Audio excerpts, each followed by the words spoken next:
Hello दोस्तों, बहुत बहुत स्वागत, अभिनंदन एक बार फिर से RDLGS गुरु में। दोस्तों, हम भौतिक विज्ञान पढ़ रहे हैं। वो हमने थ्योरी उसकी कंप्लीट कर ली है। आज पढ़ेंगे यांत्रिकी। यांत्रिकी में क्या MCQs यांत्रिकी के, ठीक है। द्रव्यमान, बल, त्वरण, कार्य, ऊर्जा, संवेग, गति, इन सब के MCQs पढ़ेंगे, ठीक। तो चलो बिना समय गंवाए शुरू करते हैं। यांत्रिकी है, उसके MCQs कहाँ से शुरू हो रहे हैं। चलो, ये रहा पहला क्वेश्चन है।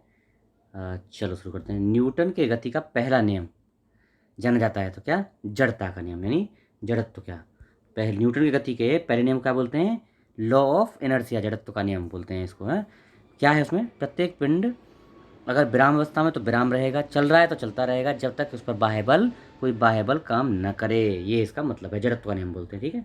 दूसरा, साधारण यंत्र किसी व्यक्ति की सहायता करता है, क्या, कम बल का प्रयोग करके भी उतनी ही मात्रा में काम करने में प्रयोग करता है, ठीक है। चलो, एक व्यक्ति एक संवेदनशील तराजू पर खड़ा है। यदि वह गहरी सांस अंदर लेता है तो तराजू की रीडिंग क्या होगी, बढ़ेगी। तराजू की रीडिंग बढ़ेगी। अब हम इसको समझना थोड़ा सा। व्यक्ति के गहरी सांस लेने पर, इनहेल करने पर तराजू की रीडिंग बढ़ेगी, अर्थात तराजू द्वारा व्यक्ति का वजन जो है अधिक दर्शाया जाएगा। मतलब तराजू व्यक्ति के वजन को ज़्यादा दर्शाएगी। क्यों?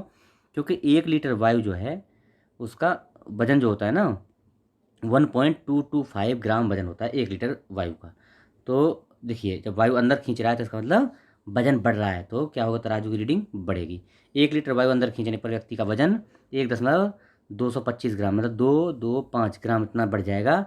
हालांकि हालांकि व्यक्ति के घनत्व में कमी दर्ज की जाएगी, ठीक है। वॉशिंग मशीन काम करती है किस पे, तो अपकेंद्रण पर काम करती है, यानी किस पे, अपकेंद्रण क्या होता है समझ लो।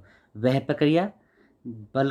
प्रतिक्रिया जो बल के परिमाण में अभिकेंद्रीय बल के बराबर होती है, परंतु इसकी दिशा अभिकेंद्रीय बल के विपरीत होती है, अर्थात केंद्र से बाहर की ओर होती है। क्या बोलते हैं, अपकेंद्रीय बल, सेंट्रीफ्यूगल बल फोर्स कहते हैं, ठीक है। कपड़ा साफ करने की मशीन, है ना, दूध से मक्खन निकालने की मशीन, ये क्या है, अपकेंद्रीय बल पर काम करते हैं। प्रक्षालन मशीन की कार्यप्रणाली, तो अपकेंद्रीकरण, है ना, पढ़ लिया ना। प्रक्षालन मशीन वही है, थोड़ा ज़्यादा हिंदी, क्लिष्ट हिंदी हो गई।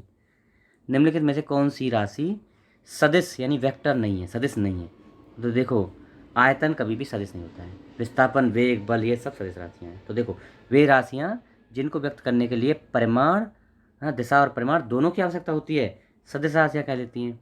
जिन राशियों को व्यक्त करने के लिए केवल परिमाण की आवश्यकता होती है, वो दिशा की नहीं, अदिश राशियाँ कहलाती हैं। तो देखो, सदिश राशियाँ कौन सी हैं, बल, वेग, विस्थापन, त्वरण, संवेग और आवेग।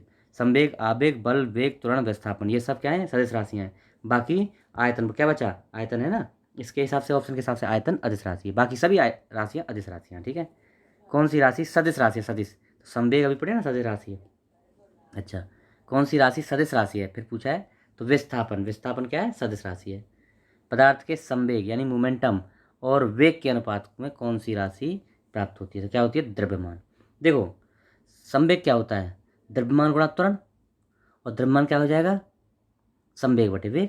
यही तो पूछा है, द्रव्यमान क्या हो जाएगा, देखो, संवेग बराबर द्रव्यमान गुणा त्वरण, द्रव्यमान गुणा वेग, और यही द्रव्यमान बराबर क्या हो जाएगा, संवेग बटे वेग। यही तो निकालना था, थोड़ा सा घुमाया है बस। बल गुणनफल है किसका, द्रव्यमान गुणा त्वरण का, बी ऑप्शन। द्रव्यमान गुणा त्वरण को बोलते हैं बल, क्या बोलते हैं, बल। वह बल बल वह धक्का या खिंचाव है जो किसी वस्तु द्वारा दूसरी वस्तु पर आरोपित किया जाता है।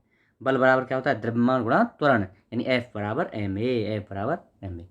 यदि किसी घन के आयतन और पृष्ठ क्षेत्रफल को निरूपित करने वाली संख्याएं समान हो तो घन के किनारों की संख्या कितनी होगी, 6 होगी। घन के किनारे कभी भी 6 होते हैं। देखो कैसे, घन का आयतन मान लो L3, और घन की भुजा, जहाँ L जो है घन की भुजा है, घन का पृष्ठ क्षेत्र क्या होता है, 6L², भुजा 6 गुणा भुजा का वर्ग, तो दोनों आपस में समान है। तो क्या होगा, देखो, एल की क्यू आयतन बराबर 6L², तो L² से L² कट जाएगा और इसको L = 6 आ जाएगा, ठीक है। ऊर्जा संरक्षण का आशय, ऊर्जा संरक्षण का आशय क्या है, ऊर्जा ना तो सृजन हो सकता है और ना ही उसका विनाश होता है, ऊर्जा संरक्षण ये होता है। हवाओं की ऊर्जा कौन सी होती है, केवल गतिज ऊर्जा। हवाओं में बहती हुई हवा यानी विंड में केवल गतिज ऊर्जा होती है। हवाओं की गतिज ऊर्जा को ऊर्जा के अन्य रूपों जैसे विद्युत ऊर्जा, यांत्रिक ऊर्जा में परिवर्तित किया जा सकता है। वायु शक्ति यानी विंड पावर, ऊर्जा का कौन सा रूप विद्युत ऊर्जा में परिवर्तित होता है, तो गतिज ऊर्जा का, है, कौन सी ऊर्जा का, गतिज ऊर्जा को, ऑप्शन ए। बहती वायु से उत्पन्न की गई ऊर्जा को पवन ऊर्जा कहते हैं। पवन ऊर्जा के उत्पादन के लिए हवादार जगहों पर पवन चक्कियां लगाया जाता है, जिनके द्वारा वायु की गतिज ऊर्जा यांत्रिक ऊर्जा में परिवर्तित की जाती है, और यह यांत्रिक ऊर्जा को जनित्र द्वारा, है ना, जनित्र की मदद से विद्युत ऊर्जा में परिवर्तित किया जाता है। ऐसे होता है, ये इसका चाल है। एक ट्रेन जैसे ही चलना प्रारंभ करती है, उसमें बैठे हुए यात्री का सिर पीछे की ओर झुक जाता है। किसके कारण क्या है? ये क्या है? स्थिरता का जड़त्व। क्या मतलब होता है? देखो, यात्री ट्रेन के एकाएक चलने से पीछे की ओर गिर जाते हैं। इसका कारण यह है कि यात्री के शरीर का निचला हिस्सा तो गाड़ी के संपर्क में है, जो गाड़ी के संपर्क में है यह हिस्सा गाड़ी के साथ साथ चलने लगता है, परंतु ऊपरी हिस्सा स्थिरता के जड़त्व के कारण विरामावस्था में ही बने रहना चाहता है, बने रहने का प्रयत्न करता है। फलतः यात्री पीछे की ओर गिर जाता है, झुक जाता है। अब देखो, कथन कारण का क्वेश्चन है। एक पूर्णतः घर्षणहीन, मतलब completely friction free, friction less surface पर खड़ा एक व्यक्ति सीटी बजाने से अपनी गति में गति ला सकता है। बिल्कुल राइट है, ला सकता है, सीटी से ही लाएगा, फ्रिक्शन फ्री है ना जगह। दूसरा क्या है? यदि किसी तंत्र पर कोई बाह्य बल क्रियाशील नहीं है तो इसका संवेग एच परिवर्तित नहीं होगा। ये भी बात सही है, लेकिन इन दोनों का तालमेल नहीं बैठा। दोनों बात सही है लेकिन तालमेल नहीं बैठा है, तो इसलिए बी ऑप्शन होगा। बात तो सही है, ए और आर दोनों सही हैं, लेकिन आर ए का सही स्पष्टीकरण नहीं है, बी ऑप्शन होगा। ठीक है, ये इसका राइट हो गया। चलो, सड़क पर चलने की अपेक्षा बर्फ पर चलना कठिन है। क्यों? क्यों? घर्षण नहीं होता ना भैया, घर्षण नहीं है, इसलिए। क्या ऑप्शन? बर्फ में सड़क की अपेक्षा घर्षण कम होता है, इसलिए। ठीक है, इसके विपरीत बर्फ में सड़क की अपेक्षा घर्षण कम होने के कारण उस पर चलना कठिन होता है। ठीक है जी। अच्छा, निम्नलिखित पर तथा उनके निकाले गए निष्कर्ष पर विचार कीजिए। देखिए, इनमें बताइए कौन सा सही निष्कर्ष है ना। तो भरी हुई गाड़ी, कथन क्या है? भरी हुई गाड़ी कार्ट को चलाने में उसे चलायमान गाड़ी के आवश्यक ताकत से अपेक्षाकृत अधिक ताकत, मतलब जो भरी हुई गाड़ी है ना, खड़ी है और एक चल रही है, तो चली हुई गाड़ी पे कम ताकत और खड़ी हुई गाड़ी पे ज़्यादा ताकत लगानी पड़ती है। ये क्या कारण है? ये पूछा है, क्या कारण है? एक बार गाड़ी चल जाने के बाद घर्षण कम हो जाता है, इसलिए चलती हुई गाड़ी में आसान है खींचना, शुरू में घर्षण ज़्यादा होता है, इसलिए ये कारण है। ठीक है जी। चलो, एक मनुष्य स्थिर नाव में 5 मीटर प्रति सेकंड की चाल से कूदा और नाव 0.5 मीटर प्रति सेकंड की चाल से खिसकी, तो बताएं कि नाव का द्रव्यमान मनुष्य के द्रव्यमान का कितना गुना है? तो यह डी ऑप्शन 10 गुना है। क्यों है? देखो देखो, माना व्यक्ति का द्रव्यमान m और नाव का द्रव्यमान n। नाव और व्यक्ति दोनों को कूदने के लिए संवेग कितना चाहिए? 0, संवेग 0 था। कूदने के उपरांत दोनों का संवेग कितना हो गया? देखो, पहले तो 0 था, अब कूदने के दौरान संवेग कितना हुआ? द्रव्यमान गुणा पहले वाला इसका त्वरण, और द्रव्यमान गुणा दूसरे का, नाव का त्वरण, दोनों को व्यक्ति में से नाव को हटा दिया, इतना हो गया। तो देखो, ये आया आंसर, है ना, m×5 - n × 0.5 बराबर 0, संवेग संरक्षण के सिद्धांत से, क्योंकि इसके बराबर 0 होगा, है ना, तो इसके बराबर 0। अब इसको ले जाओ, तो देखो एक साइड में ले जाने से क्या आएगा? m/n, m/n क्या हो जाएगा? m/n क्या हो, n/m क्या आ जाएगा? यहाँ से n/m क्या हो जाएगा? 5/0.5, तो 10 आ जाएगा इस तरह से। ठीक है, न्यूमेरिकल है, कुछ नहीं है, साथ नहीं है इस क्वेश्चन। एक ट्रक, एक कार और एक मोटरसाइकिल की गतिज ऊर्जाएं समान हैं, गतिज ऊर्जा समान है। यदि समान अवरोधक का बल लगाएं तो वे क्रम से XYZ की दूरी पर रुकेंगे। क्या है XYZ? तीनों बराबर होगी। देखो, किन्हीं वस्तुओं की गतिज ऊर्जा अगर समान है और उन पर समान अवरोधक लगाया जा रहा है तो समान दूरी पर ही रुकेंगे, XYZ आपस में बराबर होंगे। इंपॉर्टेंट है, चाहे कुछ भी, कितनी बड़ी छोटी गाड़ी है, गतिज ऊर्जा समान है और उन पर बल समान, अवरोधक बल समान लगा रहे हैं, तो समान दूरी पर ही रुकेंगे। ठीक है, याद रखना, सी ऑप्शन। अगला, दो समान द्रव्यमान की वस्तुओं की गतिज ऊर्जाएं का अनुपात क्या है? 4:9। तो दोनों के वेगों का अनुपात क्या होता है? अंडर कर दो इनका, तो 2:3। इन दोनों का अंडर कर दो। कैसे? दोनों वस्तुओं का द्रव्यमान समान है, अतः द्रव्यमान m, पहली वस्तु का वेग क्या होगा? v1, दूसरी वस्तु का वेग v2। तो क्या होगा? पहली वस्तु के लिए गतिज ऊर्जा क्या होगी? k क्या होगी? k1 हाफ mv1², और दूसरी वस्तु के लिए गतिज ऊर्जा k2 क्या होगी? Half mv2²। तो देखो, अब इन दोनों का अनुपात कर दो, k1/k2 कर दो, तो ये हाफ ये सब कट जाएगा। mv1 देखो, m को m कट जाएगा, तो v1/v2²। तो क्या हो जाएगा? ये वो क्या हो जाएगा? 4:5। और v1/v2 क्या होगा? अंडर रूट कर दो इनका सीधा सा, बस ये 4, तो ये आ गया 2:3। ठीक है, न्यूमेरिकल है, थोड़ा सा घुमाने वाला है। एक व्यक्ति कार में जो विराम अवस्था में बैठा है, सड़क से कार के 4 पहियों में प्रत्येक पर प्रतिक्रिया R जब कार सीधी समतल सड़क पर चलती है, मतलब प्रतिक्रिया आर लगी हुई है, तो अग्र पहियों पर प्रत्येक, देखो एक व्यक्ति कार में जो विराम में बैठा है, मतलब विराम अवस्था में कार में बैठा है, सड़क से कार के 4 पहियों में से प्रत्येक पर प्रतिक्रिया आर लग रहा है, प्रतिक्रिया आर लग रहा है ना। अच्छा, जब कार सीधी समतल सड़क पर चलेगी तो अग्र पहियों में प्रत्येक पर प्रतिक्रिया में क्या परिवर्तन आएगा?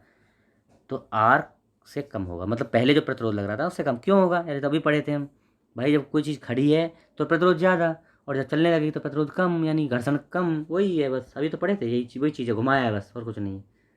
किसी वस्तु में गतिक घर्षण यानी डायनामिक फ्रिक्शन अवलंब प्रतिक्रिया के समानुपाती स्थैतिक घर्षण से कम हो, स्थैतिक घर्षण से कम होता है, देखा ना, स्टैटिक फ्रिक्शन से कम होता है, तो वो चलने लगी तो कम हो जाएगा बस। चलो अगला देखते हैं। तेल से अंशतः भरा हुआ तेल का एक टैंकर समतल सड़क पर आगे की ओर एक समान त्वरण से जा रहा है। तेल का पृष्ठ तनाव क्या होगा? तो तेल क्षैतिज क्षैतिज से इस प्रकार अनत होगा कि पिछले सिरे पर अधिक गहराई होगी। देखो, जब एक स्पीड से जा रहा है ना, तो क्या होगा, पीछे से जो तेल है ना वो आगे की तरफ आ जाएगा, चलने के टाइम आगे की तरफ आ जाएगा, थोड़ी गहराई ज़्यादा होगी, मतलब पीछे गड्ढा ज़्यादा होगा, तेल कम होगा, आगे तेल ज़्यादा और गड्ढा मतलब ऊंचाई होगी थोड़ी, ये है चीज़ इसका। सी समतल सड़क पर समान त्वरण से गति करने के कारण टैंकर में उपस्थित तेल का मुक्त पृष्ठ क्षेत्र से इस प्रकार अनत होगा कि पिछले सिरे पर अधिक गहराई होगी, पिछले सिरे पर तेल कम, गहराई अधिक, अगले सिरे पर तेल अधिक, गहराई कम। ठीक है, ये होगा। एक तीक्ष्ण वृत्ताकार पथ पर तीव्र गति से जाता हुआ 4 पहियों वाला वाहन क्या होगा? बाहरी पहियों पर पलटेगा, ये सही है, पहला सही है, बाहरी पहियों पर पलटेगा, अंदर के पहियों पर पलटेगा नहीं, बाहरी पहियों पर पलटेगा। तीसरा क्या है? बाहर की तरफ फिसलेगा, ये भी सही है, अंदर की तरफ नहीं। देखो, जब मोड़ पे गाड़ी मुड़ती है तो बाहरी पहियों पर पलटेगी, पहियों पर पलटेगी मतलब अंदर वाले उठ जाएंगे, बाहर की तरफ पलट जाएगी, बाहरी पहियों पर पलटेगी मतलब बाहर के साइड में पलटेगी, और फिसलेगी भी कहाँ? मुड़ेगी तो बाहर की तरफ ही तो फिसलेगी। तो क्लियर है, तो सभी जानते हैं, दिखाई होगा। ठीक है, चलो कौन सा ऑप्शन था? ए ऑप्शन था। ए ऑप्शन में कौन सा? 1 और 3 है, हाँ वही सही है। चलो जी ठीक है, अगला देखते हैं। कोई गाड़ी वांछित चाल से सापेक्ष चाल से चल रही है तो वह मोड़ पर बाहर की ओर फिसलने लगती है, परंतु जब घर्षण बल भीतर की ओर लगाकर अतिरिक्त अभिकेंद्रीय बल प्रदान कर देता है, एक तीक्ष्ण वृत्ताकार पथ पर वाहन बाहर की ओर फिसलेगा और बाहरी पहियों पर ही पलटेगा। ये क्लियर है ना? त्वरण ज्ञात करते हैं, त्वरण इंपॉर्टेंट है। त्वरण का सूत्र, त्वरण बराबर होता है, त्वरण ए इजिकल टू होता है v minus u upon T. v मतलब अंतिम वेग और u मतलब प्रारंभिक और t समय, ये याद रखना। देखो ये होता है ए इजिकल टू, त्वरण a equal to v minus u upon t. V क्या है? कण का अंतिम वेग, यू क्या है? कण का प्रारंभिक वेग, और ए त्वरण है और टी समय है। ठीक है जी, जी ये हमारा आज का लेक्चर हुआ, आशा है आप लोगों को पसंद आएगा। कल इसके कंप्लीट करेंगे गुरुत्व के अधीन गति, इसके एमसीक्यू करेंगे, और धीरे धीरे ऐसे ही पूरा कंप्लीट कर ले जाएंगे। ठीक है, चलो आप लोग अगर चैनल पर नए हैं तो इसको सब्सक्राइब कर लिए, लोगों को बताइए, शेयर वेयर करिए। Okay, thank you so much.